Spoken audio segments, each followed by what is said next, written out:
Welcome back, everybody. I'm The-Hua. Now that the holiday season is upon us, Thanksgiving is coming this week, families are getting together, get around that turkey, Christmas is around the corner, and the threat of mutual destruction is looming in the wind due to our fickleness of our leadership throwing temper tantrums.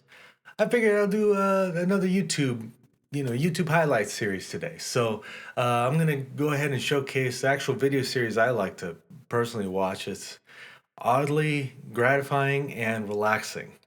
And if you haven't heard about this channel, they're called the Hoof GP.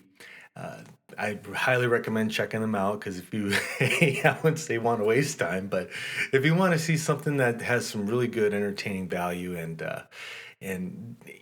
once you start watching it, you get a I wouldn't say a satisfaction, but you find a sense of accomplishment for what these guys do. Being expertise inside a field or wanting to attain expertise, and part of it is being able to distinguish the kind of skills and application that you would use to whatever it is that you were going to come across. And these guys fit that bill perfectly. So the Hoof GP, his owner his name is Graeme Parker or Graeme Parker or whatnot, but they're hoof trimmers in Southwest Scotland, and they're just him and his team are just entertaining to watch. And so we're going to go ahead and watch one of their videos. And yeah, I hope you guys enjoy. And yeah, definitely subscribe to their channel if you find some entertaining value out of it. So without further ado, let's get to it.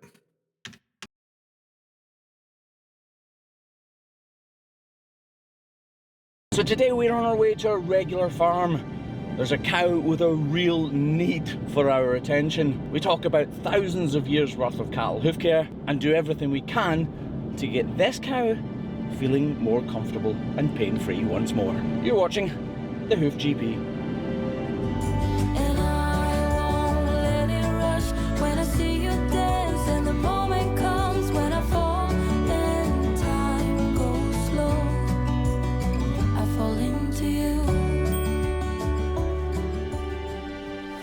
Did you know that cows have been needing regular hoof care for thousands of years, literally ever since they were domesticated?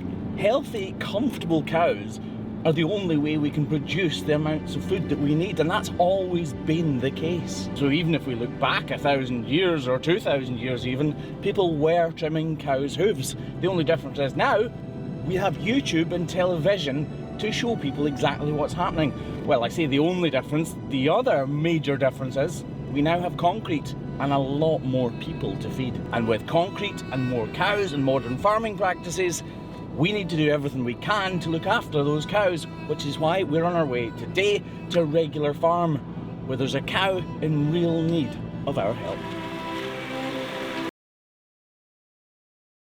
You know, that's actually an interesting perspective. Like, yeah, you don't really think about thousands and thousands and thousands of years that this is a job that is kind of required. Being able to not only tend to a farm. When we think of farming, we just think of feeding and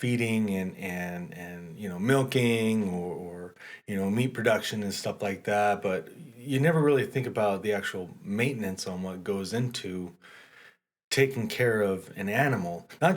And keep in mind, not just one animal, but you're talking thousands and thousands and thousands of animals. And it's not just to one animal too. It's agriculture. So I'm sure all you agriculturists are like, yeah, duh. But a lot of city folk don't know that. So that's actually kind of interesting to think about. So all right, let's get back to it. Year on year, cows are becoming more and more comfortable all the time because more and more we're understanding their true needs. Another major difference now is we obviously have the machinery to better look after the cows. In years gone by, it was literally hands and knives and anything you could grab. Imagine the difference between now and when the Egyptians were here, because yes, they did have cows then. Oh, it is what we call in Scotland close, meaning kind of damp and warm and sweaty. So Craig's doing everything he can to reduce the airflow. Yeah. And make it more warm and sticky and sweaty. Didn't want the cows getting out the door. That's actually a fair point. Obviously when it comes to trimming, it's not just cows that need their feet looked after, and the bull in the crush behind us right now is a prime example of that. Just imagine trying to get his 4 feet up off the ground in a safe way, in a quick way, in a completely rigid way, without the use of something like the KVK. It would be nigh on impossible. Right, let's get this bull in the crush and check on his feet. I don't think he's lame actually, but he definitely does need a routine trim.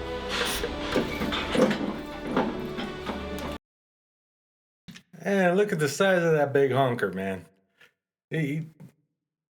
Like, bulls are nothing to joke with.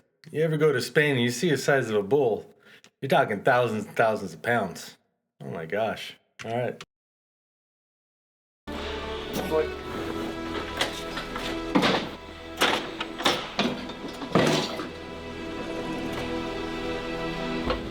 Just lift all 4 feet. And this is exactly what we're talking about. He is wearing his feet down, but this foot hasn't worn down completely, and it's extra long now, meaning there's too much weight on this foot. So we grab the grinder and start reducing this outside claw as quickly as we can. The bull doesn't like being in the crush, so we need to get this job done as swiftly as possible. We've reduced the entire size and trimmed the end of his toes so that both feet are now the same length. Just like this. Now we're going to model this area out where actually, oh, I've drawn a little line, look. Where actually there's a little bit of bruising, and then we're going to attack this problem here. Now remember, this bull is not lame. Routine trimming is the act of routinely trimming a cow's foot, obviously, or a bull in this case, and picking up problems like these before they ever are real problems. Right, let's get this all modelled out. Yes, the foot is dirty, but to clean it up is just going to take too much time that we don't need to waste.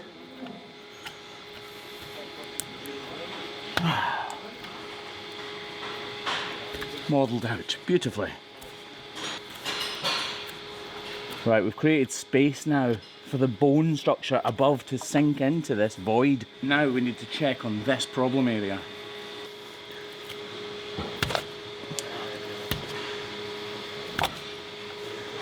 This is a white line defect. Actually, it looks like it's going to go deeper than I first thought. You can see it bubbling slightly as I put pressure on it. This could be an issue. Cows or bulls inherently hide their lameness. They're prey animals, and their instinct is to show no sign of pain whatsoever until that pain is too overpowering to be able to hide. Oh, look, see it coming out the side there now. Can take big chunks to begin with, but we need to get much slower and more delicate as we get closer to the internal structures of the foot.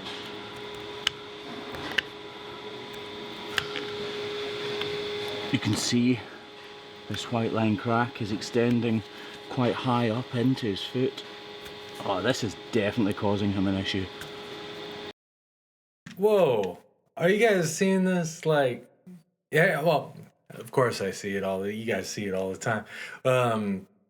Yeah, whenever I watch this channel, it's just very interesting how they approach the cow hoof and being able to kind of delineate where the issues lies. And it's very interesting how he said, you know, being a prey animal, you don't want to show weakness to the predators, so you kind of just deal with it until you can't really deal with it anymore.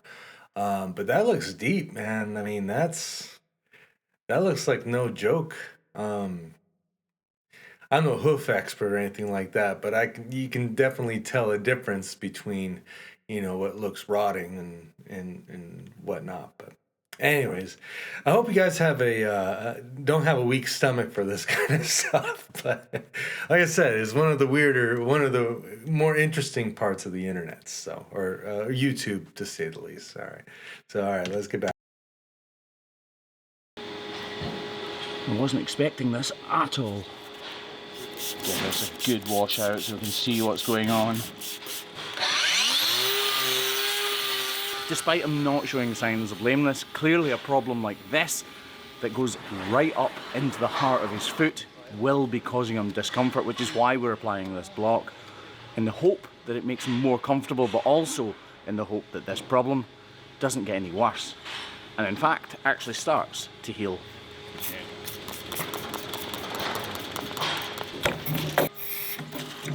So again, we grab the grinder and reduce the entire sole surface of this bull's foot.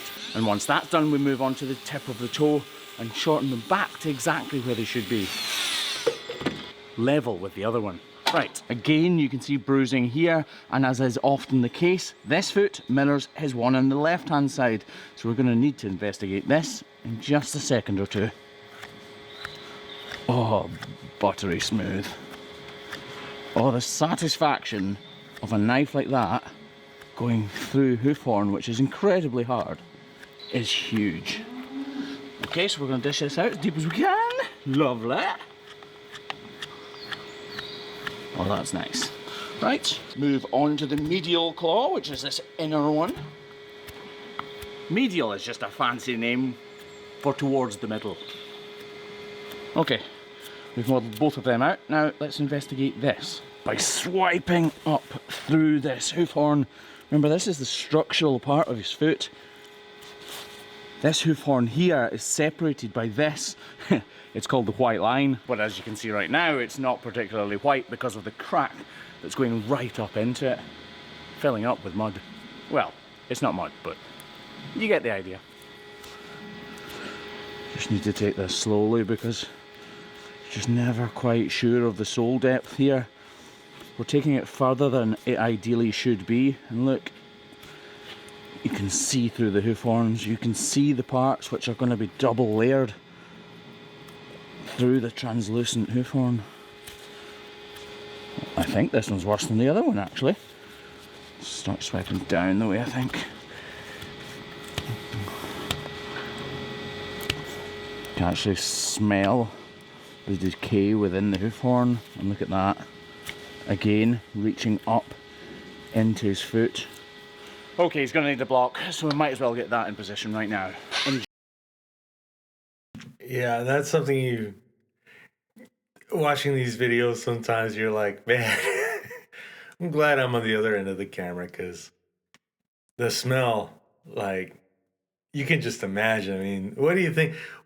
Type in the comments, what do you think that would smell like? I mean, you're not just talking like the normal cow smell and the dung and all that kind of stuff, which you even mentioned, it's not just mud that's, was in the crack. I mean, you're talking, ugh. Anyway, let's continue watching, shall we? In general, we use wooden blocks because they wear away nicely over time, meaning that we don't need to remove them. These blocks in particular are made of beech, which are a reasonably long-lasting type of wood. They're harder than pine but softer than oak, and obviously not as expensive as oak, meaning it's the perfect type of wood for this application.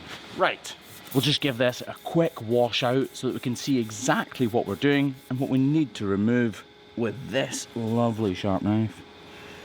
Okay, so I can see it actually starting to peel away slightly there, so that is making me focus right in on this area. You just do not know how thin or thick these layers of hoof horn are, so you need to be reanalyzing the foot with with every swipe of the knife. Again, you can see it there. As I pull there, you can actually see it moving apart from the inner structure, look, up here. And that's the kind of thing I'm looking at all the time. So I know that once I've finished here, I need to move up here, because that is also detached.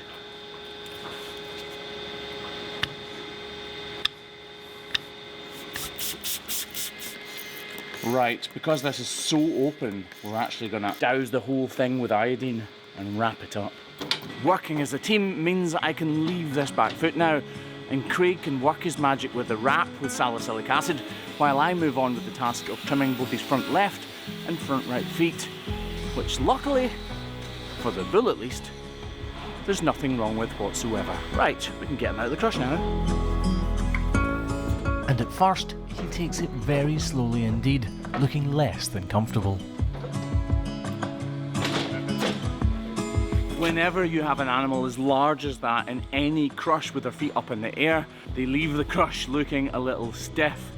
I'm 42 years young right now, and if I had my legs up like that, I probably wouldn't walk fantastically either, for at least 5 minutes. And with that said, it's time to really get on with the job in hand.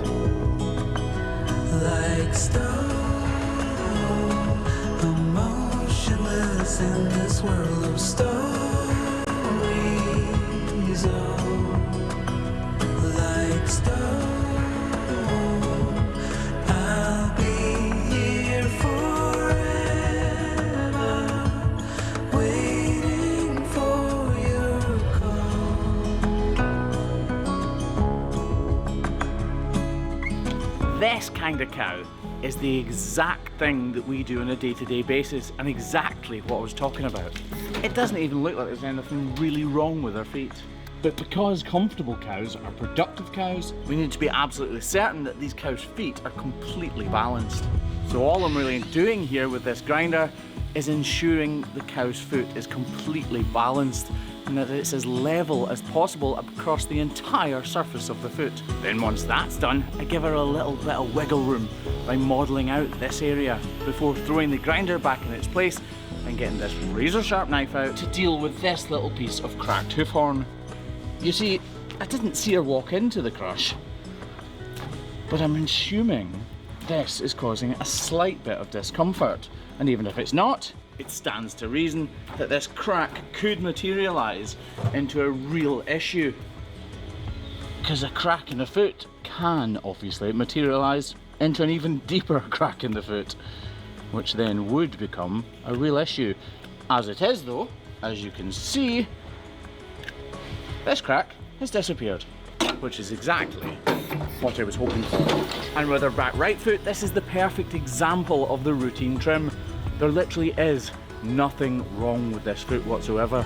We're just ensuring that it is perfectly balanced, modelling this part of her foot out with a knife and ensuring that any little cracks and raggedy hoof horn from around her heels is stripped away so that dirt and manure can't cause a problem by getting in behind those little cracks and undulations, if that makes sense.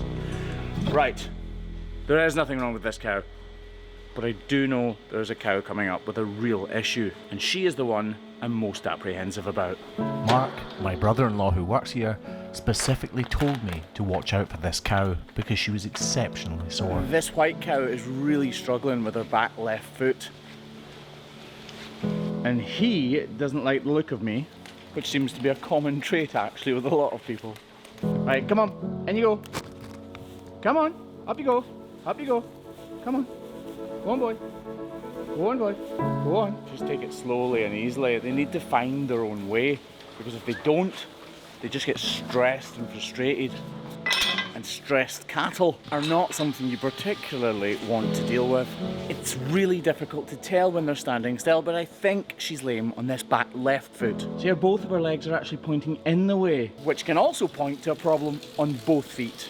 There you go, come on. As a professional cattle hoof trimmer, when I see a cow like this, I'm praying it's something that I can deal with, something that I can help to alleviate, which isn't always the case. So to me, this foot just sitting on the ground doesn't look quite right, but I'm not exactly sure why. And as we clean it off, we start to get a better view and understanding of exactly why it didn't look totally correct when it was on the ground. This cow has what's called foul in the foot. It's a bacterial infection that is incredibly painful for these animals and leads to swelling up in between the claws. If I open this right up actually, you can see all of the horn degradation up in between, and you can begin to understand just why it's so sore. We start off by routinely trimming this cow's foot just as we have done in the past, in an effort to level up these two claws and get the balance level and equal between the two. And now, because that interdigital space is so tight and compacted, it's a perfect breeding ground for bacteria, so we need to open it up and try to get any of the weight away from the affected area. So we're just going to do exactly as we normally do by opening this area up, by modelling it. That even just helps to get the muck out of that area, lets it disperse with every step the cow takes. And once we've done this medial claw, we'll move on to the lateral one, or the outside one. Again, trying to open up that space in between the digits as much as we possibly can.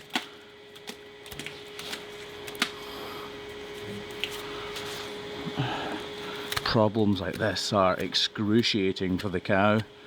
All of the inflammation within the hoof capsule itself is being constricted by the hoof horn. This outer wall doesn't flex, so any inflammation inside the hoof capsule is being constrained with no relief from the pressure inside. Right, let's just get as much of this hoof horn out of here as we can. The area I'm working in right now is called the axial wall, and it's so difficult to tell how thin that axial wall is. You want to take as much of it away as possible in this situation, but you definitely don't want to take too much away. Right, I'm fairly happy with where we are right now. Clean it out, we're going to jet it out using this spray.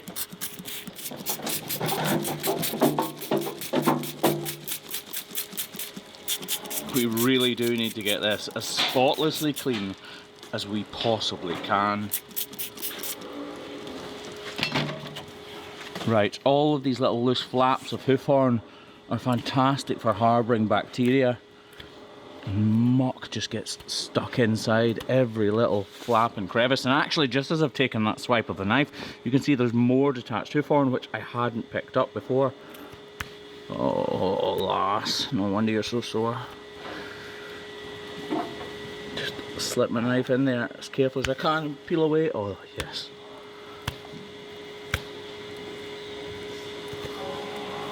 Just look at that. This is the corium that you can see being exposed. It's an incredibly delicate structure.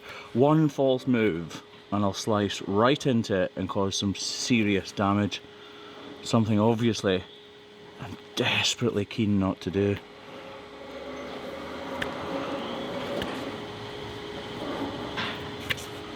Okay.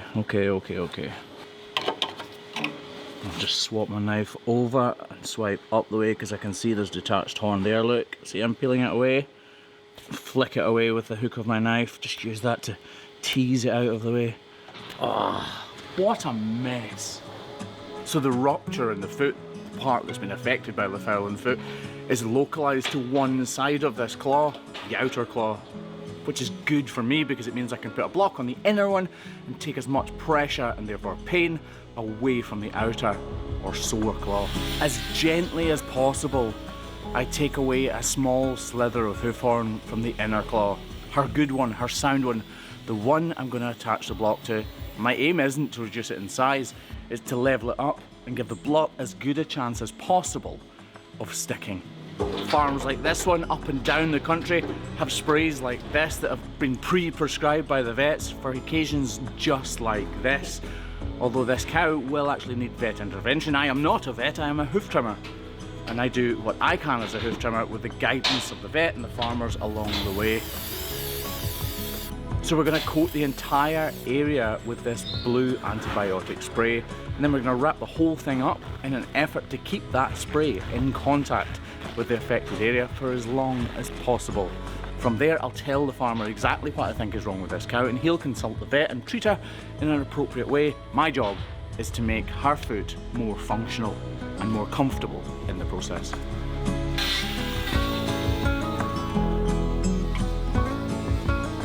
And whilst these cows are in our care, we do everything we possibly can to make sure that all of their feet are as comfortable as they possibly can be. So I make sure I take a look at all three of our other feet as well. When it comes to treating cows like this with problems that are sort of out with my jurisdiction, if you like, it's a real collaboration, a real team effort between myself, the guys who work on the farm, and the vets who attend this farm on a weekly basis. I am a very small, but I like to think fairly important part in that team. Historically, over the past couple of thousand years or so, cows wouldn't be trimmed routinely. So you would see much more of things like this happening. Well, not particularly this problem, but overgrown feet or feet with white line problems like we saw earlier on. In modern farming, there are fewer and fewer situations like this because we are constantly routine trimming these cows' feet to completely avoid that situation. Although clearly, they're not avoided all the time. As we let her out of the crush here, you can see her kicking her back leg in an effort to shake off that bandage and block that I've just attached. It must feel strange for a cow to walk into a crush feeling one way and walk out feeling a very different way from what she entered. The straw-bedded pen that she's in right now is changed every few days to keep it as clean as possible. We will be back at this farm in a few weeks' time from now so that we can check up on her progress and see if what we've done has made a huge difference or not. Well, there you have it, folks. The Hoof GP. Yeah, pretty interesting information that he displays for all of us. It's what I really like about the channel. He gives a very like National Geographic kind of approach. So not only are you kind of, I wouldn't say mystified because I mean it's hoof trimming, but the way he describes it and he gives you an understanding of, hey, this is what the problem is, the inner lining, you know, or the corium, and how not to, and think about each, you know, those are razor sharp knives, and each stroke that he does, he has to be very, very conscientious about how he's going to apply it and how he's going to use the knife in a particular angle as to not hurt the cow any further.